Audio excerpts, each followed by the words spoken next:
você tá pronto, né? Apenas vai e faça, você não tem que ficar dando satisfação. Não fique esperando pelo momento certo e também não pressuponha fracassos.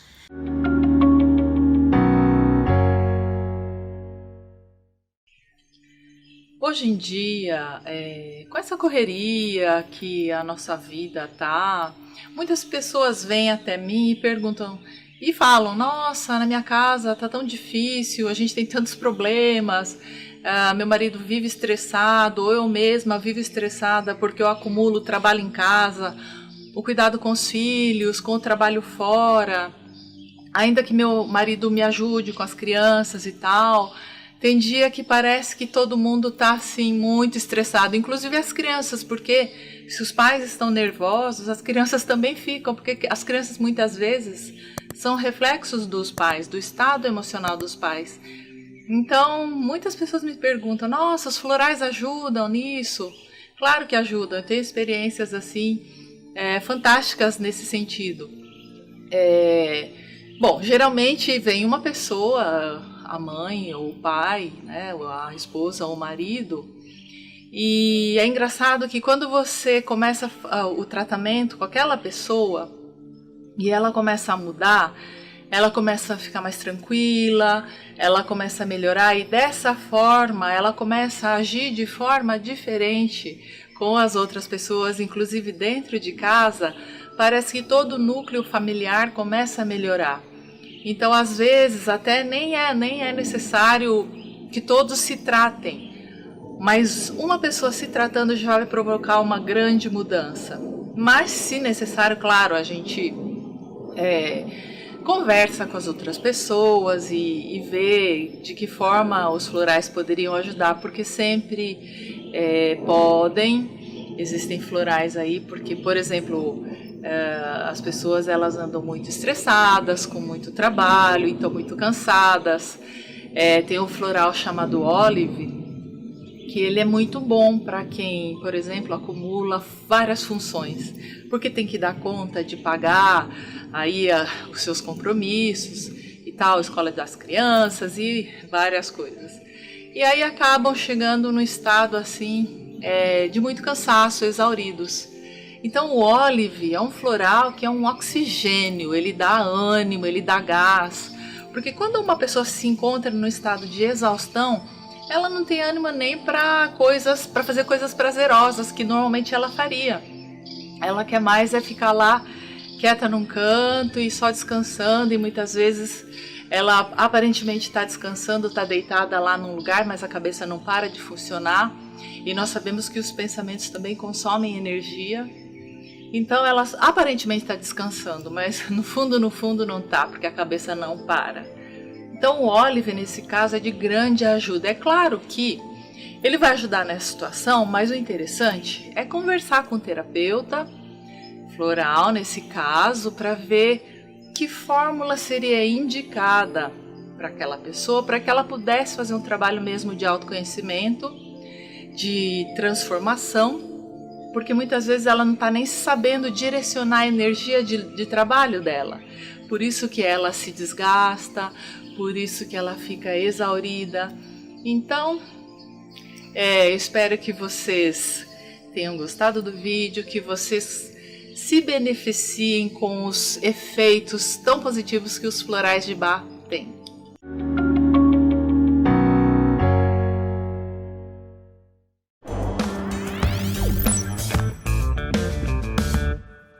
Dicas de bem-estar para não ficar doente. Carol, vamos andar de bicicleta? Tô indo. Cadê a máscara?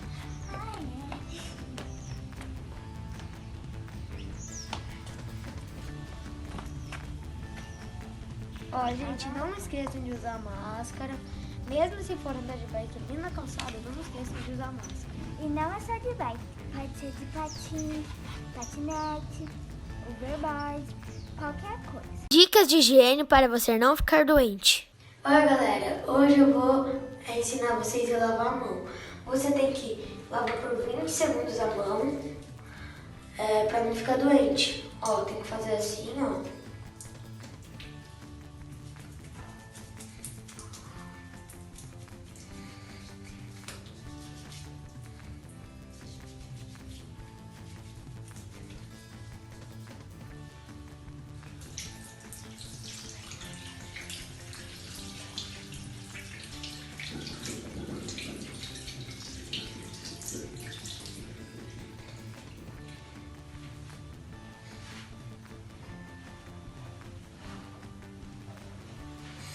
E é assim que se lava a mão. Não esqueçam que tem que lavar por 20 segundos.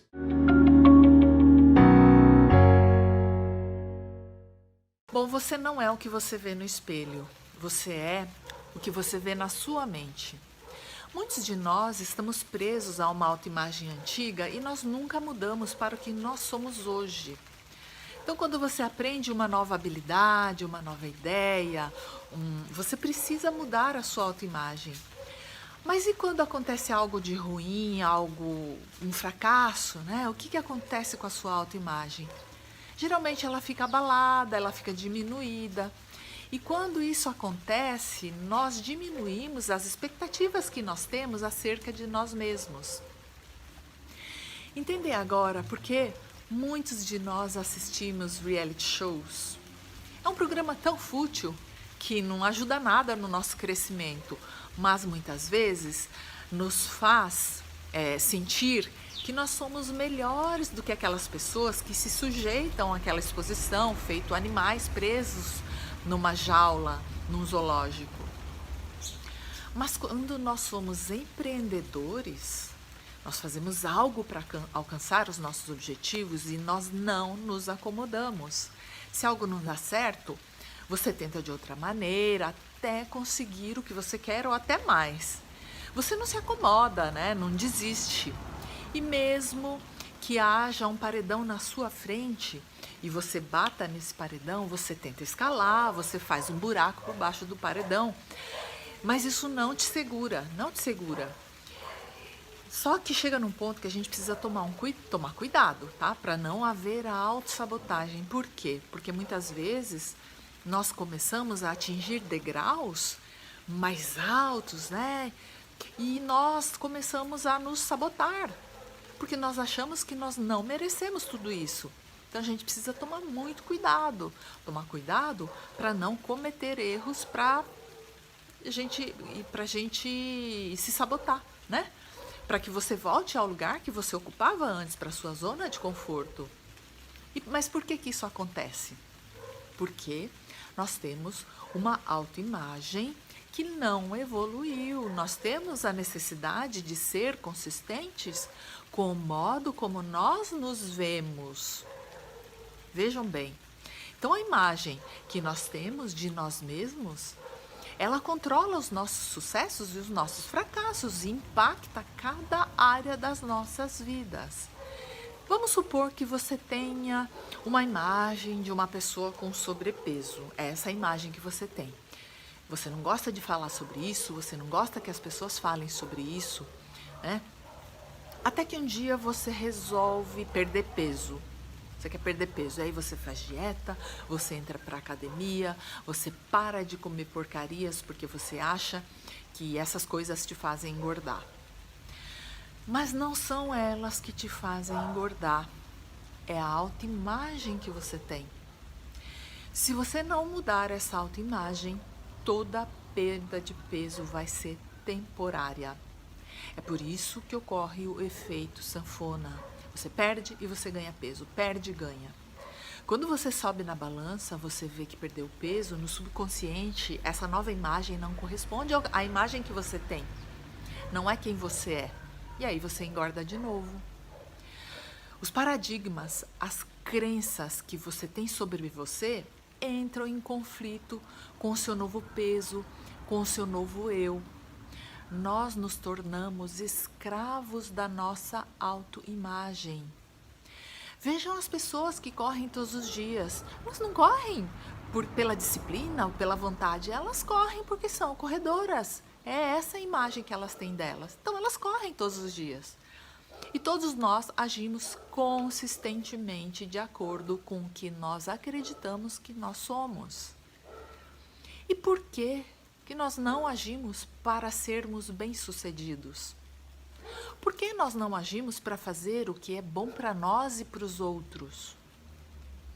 Quantas pessoas fumam sabendo que não é bom para elas e nem para as pessoas que estão ao redor? Elas fumam porque são fumantes. Mas elas não nasceram fumantes. Provavelmente, a primeira vez que elas fumaram, o corpo até rejeitou aquilo. Até que elas se acostumaram e não conseguiram mais parar. Todos nós agimos de acordo com o que acreditamos que somos. Comece a fazer algo que você nunca fez e insista. No começo vai soar meio estranho, mas você vai começar a alterar e expandir a sua autoimagem. Faça-se 3 perguntas. Quem eu tenho que ser para sonhar de novo? Quem eu tenho que ser para viver a vida que eu quero? Quem eu tenho que ser para produzir os resultados que eu quero? Quando você tiver as respostas para essas perguntas, você vai ter a chave para fazer as suas grandes ideias serem bem-sucedidas.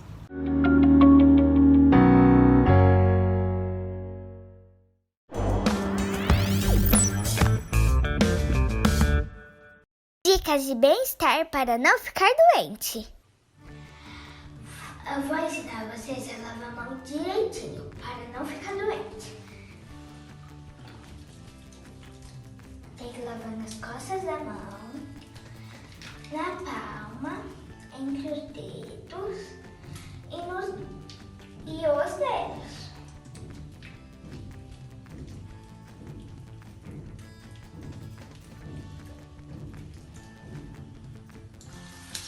Enxágua.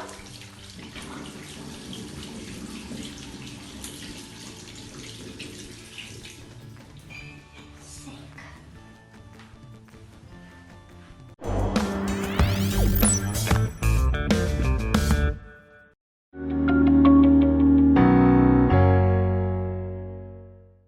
Quem nunca se sentiu rejeitado e achou aí que estaria destruído para sempre? O que nós não temos consciência é que nós rejeitamos e somos rejeitados diariamente. Tudo que nós fazemos aí no dia a dia são frutos de escolha. E escolher envolve optar por uma coisa e rejeitar outras. Então você escolhe tomar café e não chá, você escolhe por esse caminho e não aquele, você escolhe telefonar para uma pessoa e não para outra. Nós temos milhares de listas internas baseadas em valores, gostos, necessidades, urgências. E essas listas norteiam as nossas decisões, as escolhas que nós fazemos e, consequentemente, as rejeições também que nós fazemos. Desde a simples escolha do que comer no café da manhã até a pessoa com a qual nós vamos nos relacionar. E as rejeições nem sempre são dolorosas. Na maioria das vezes, elas passam despercebidas. Mas é claro que é muito mais doloroso receber uma rejeição de uma pessoa que a gente gosta, de uma pessoa pela qual a gente tem interesse, né? Isso dói muito mais. O que nós precisamos entender é que nem sempre a rejeição que nós sofremos é pessoal.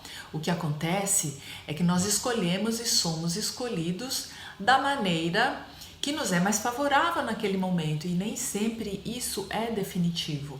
As situações mudam, os contextos, nós mudamos e, consequentemente, as decisões e as escolhas. Por esta razão e para o nosso próprio bem, nós não devemos nos ater às rejeições que nós sofremos, a não ser que seja para nós melhorarmos alguns aspectos, para crescer de alguma forma, mas com o objetivo de seguir em frente. Nós não podemos deixar que cada rejeição mais significativa se torne uma bola de ferro atada aos nossos pés, diminuindo a nossa autoestima, fazendo-nos acreditar que nós não temos valor, né, porque nós somos do jeito que somos. Cada escolha, seja a nossa ou a do outro, é baseada no que é melhor para cada um. Isso não significa que se nós não fomos escolhidos, nós não somos bons. Isso pode até nos poupar de dissabores futuros de estar num lugar ou com alguém que não tem sintonia conosco, né? Que não tem os mesmos objetivos que nós. Vale lembrar que se nos sentimos constantemente rejeitados, talvez isso esteja mostrando que nós precisamos buscar no nosso íntimo feridas não cicatrizadas por acontecimentos principalmente na infância, quando a nossa personalidade é formada. Não são os fatos que nos fazem mal, mas a interpretação que nós damos a eles.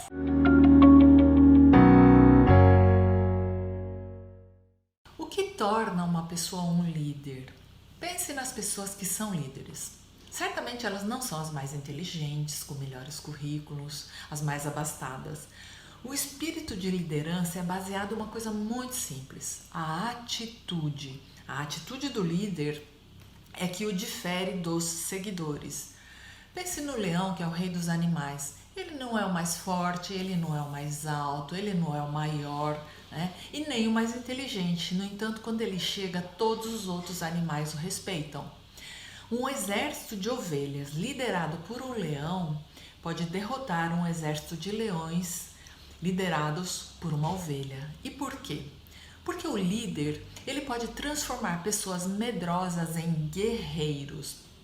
O tipo certo de liderança pode transformar um povo tímido em corajoso. A liderança determina tudo. E uma pessoa só é um líder por causa da atitude dele. E ele não lidera pelo medo, ele lidera pelo respeito. E ele não pede para ser seguido, não. As pessoas o seguem porque confiam na direção que ele está tomando e se sentem seguras e respeitadas. Pessoas assim gostam de contribuir. E atitude é o produto da crença que nós temos, das crenças que nós temos. Você não consegue ter uma atitude que não condiz com as suas crenças. Então a sua atitude, ela vem do sistema de crenças. E um líder só é líder por causa do que ele acredita sobre si mesmo. Se você quer ser uma pessoa de impacto, né, ter uma personalidade de impacto, você tem que desenvolver certos tipos de pensamentos e percepções que mudem o modo como você se vê. Tá? Você nasceu para fazer algo significante, significativo no mundo. Os líderes, eles têm um jeito de pensar diferente, a atitude é diferente. E as atitudes levam a certos comportamentos e o jeito de pensar de um líder é o que o faz ver as circunstâncias de uma forma diferente. Então você pode ter potencial, mas se você não acredita, o seu potencial se torna vítima da sua crença. Veja o exemplo do elefante. Ele é grande, ele é forte, ele é mais inteligente até que um leão, pode ser, né? Mas ele respeita o leão. Por quê? Porque ele acredita que o leão é mais forte que ele. E as crenças são poderosas. Elas nos fazem acreditar que nós somos cordeirinhos ou leões. Não importa quão talentosos, inteligentes e graduados nós somos. São as nossas crenças que nos farão líderes. O que te deixa mais confortável? Liderar ou ser liderado? É uma escolha e tá tudo bem assim, tá? Independentemente da sua resposta.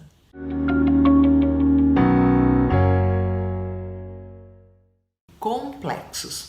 Bom, ninguém nasce com complexos, ninguém nasce se achando feio, baixinho, alto demais, gordinho, magrelinho. Isso são crenças que foram colocadas em nós, que se formaram em nós desde pequenos. E você sabe o que é um paradigma? Paradigma é um conjunto de hábitos, de ideias que são colocados na nossa mente desde que nós nascemos. E muitos desses paradigmas acabam sendo considerados verdadeiros. O paradigma, então, se ele é considerado verdadeiro, ele vira uma crença. E a criança até os 7 anos, ela funciona no modo gravador. Por quê? Porque ela precisa aprender muitas coisas, precisa aprender a andar, precisa aprender a comer, a ler, a escrever, uma série de coisas. Então ela vai introjetando tudo, ela vai gravando tudo, não importando se isso é bom ou se é ruim para ela. Então vocês percebem onde eu quero chegar?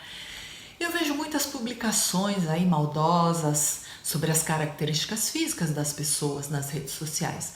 Inclusive com comparações a personagens de filmes, de desenhos animados. Eu vi inclusive uma propaganda de um refrigerante onde o tema dessa propaganda era o bullying. O que eles fizeram? Eles pegaram um hater, que era uma pessoa que disseminava mensagens muito ruins para as pessoas, né? E aí ele foi levado num local, num salão, e neste local tinha muitas pessoas, centenas de pessoas que tinham sofrido bullying por ele nas redes sociais. E aí ele ficou todo assim apreensivo, achando que ele ia sofrer algum tipo de agressão verbal, sei lá, dessas pessoas. E aí o que essas pessoas fizeram? Tocou aquela música All You Need Is Love, né? Tudo que você precisa é amor, e as pessoas o abraçaram, né? Ou seja, uma pessoa que faz isso é porque tudo que ela precisa é de amor. Provavelmente ela não tem amor ou não se sente amada, talvez ela até tenha. O que a maioria de nós não sabe, ou se sabe às vezes ignora, é que essas piadinhas, tá, podem causar enormes estragos na vida de uma pessoa. Formação de complexos que levam a uma baixa autoestima, que gera insegurança, que pode levar ao fracasso nos relacionamentos e insucesso profissional. Às vezes leva até a pessoa ao suicídio. Bom, isso pode até soar trágico demais, talvez até soe. Mas isso é real, acontece o tempo todo. Então, se todos nós já sofremos esse tipo de problema, cabe a nós não sermos responsáveis por colocar complexos nas pessoas. Nós precisamos ter um olhar mais amoroso e compassivo pelas pessoas.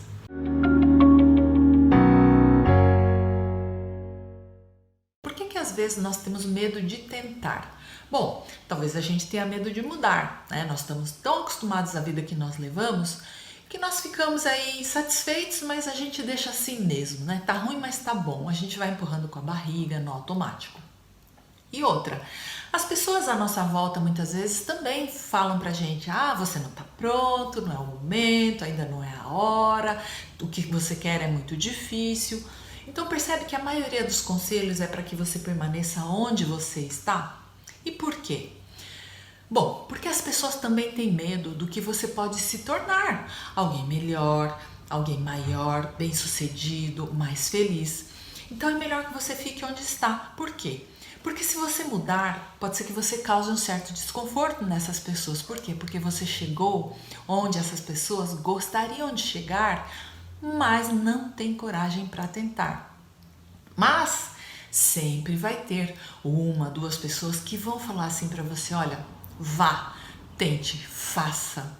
Mesmo que ela também tenha um pouco de medo no que você vai se transformar, mas sempre tem aquela pessoa que te incentiva. E outra coisa, você não tem que dizer para todo mundo que você está pronto, né? Apenas vai e faça, você não tem que ficar dando satisfação. Não fique esperando pelo momento certo. E também não pressuponha fracassos. Quem nunca fracassou, a gente sempre fracassa. Porém, tem que levantar, né? E outra, se a gente não tentar por medo do fracasso, a gente já fracassou sem tentar. Ou seja, nós já estamos derrotados. Então, o negócio é você tentar, caiu, levanta e vai em frente. E qual o problema, né, de cair algumas vezes? A gente não é tão frágil assim quanto a gente imagina, não. E se a gente se agarra a essa fragilidade, no fim, tudo isso é uma desculpa para a gente não sair do lugar que a gente está. E quando nós não vivemos os nossos sonhos, quando nós não damos vozes aos nossos anseios, é como uma flor que vai murchando. Presta atenção, a gente fica até encolhido. É como uma planta que a gente não rega e ela murcha. Olha só, nós não viemos aqui para isso. Nós viemos para viver plenos, de peito aberto, lutar pelos nossos sonhos, para levantar após cada queda, para nos fortalecermos como pessoas, como profissionais, como seres humanos. Nós viemos para presentear o mundo com os nossos talentos, com a nossa compaixão, com o nosso amor, com a nossa presença.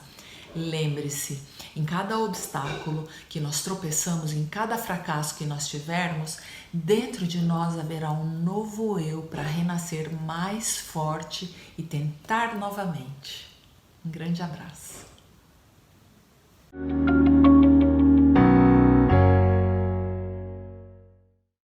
Bom, você provavelmente já ouviu alguém dizer: ah, fulana tem mania de limpeza, limpa a casa até de madrugada, ou ai, toma não sei quantos banhos por dia, lava a mão tantas vezes que chega a sangrar. E agora então, nessa situação que nós estamos vivendo, isso pode ter se acentuado ainda mais. Então hoje nós vamos falar sobre o famoso TOC, que é o transtorno obsessivo compulsivo. Bom, a maioria de nós conhece alguém que tem ou que já teve uma experiência desse tipo. Esse TOC, né, que é o transtorno obsessivo compulsivo, ele é uma condição na qual o indivíduo ele experimenta ideias, imagens ou impulsos, né, que são as obsessões, de forma recorrente, persistente, indesejada e que provocam ansiedade e que são intrusivas. E por ser um transtorno de ansiedade, há sentimentos de medo, de angústia, estresses, e são constantes, o que vem a ser um problema no dia a dia, afetando a nossa qualidade de vida.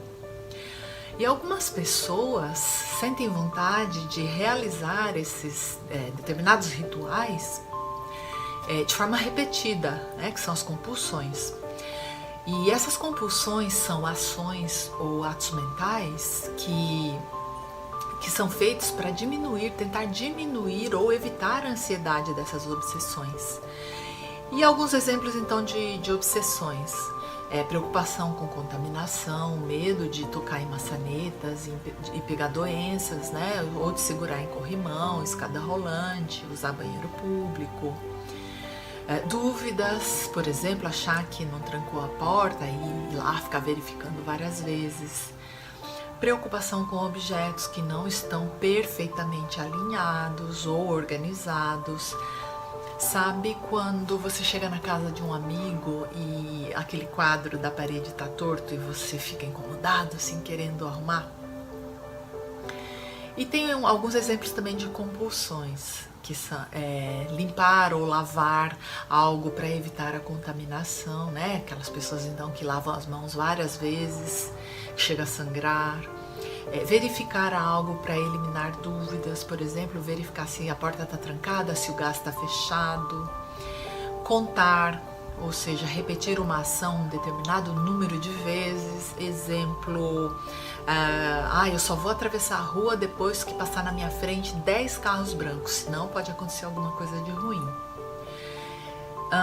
Ordenar, arrumar talheres ou objetos na mesa do escritório de forma padrão e repetida, de forma específica, sempre da mesma forma. Os rituais podem estar ligados à obsessão. Exemplo, tomar banho várias vezes para evitar ficar sujo, né? E ocorrem de maneira excessiva, sempre de maneira excessiva. Tudo isso acaba tomando muito tempo da pessoa, que às vezes passa horas fazendo o ritual. E isso pode gerar muita angústia, e as pessoas muitas vezes ficam funcionalmente incapacitadas. E a maior parte das pessoas sabe que os seus pensamentos obsessivos não oferecem perigo real, mas algumas estão convencidas de que as suas obsessões têm fundamento. E algumas pessoas acabam fazendo isso em segredo porque ficam com vergonha. E em torno de 30% das pessoas que apresentam, que sofrem desse mal, apresentam depressão. Então a primeira coisa a se fazer é procurar ajuda, ajuda médica para fazer um diagnóstico e receber um tratamento adequado e efetivo. E sem considerar a situação que nós estamos passando agora, dessa pandemia, se vocês acharem que se enquadram nesse problema, busquem ajuda. Eu espero que vocês tenham gostado do programa de hoje e eu espero vocês no próximo programa. Um grande abraço.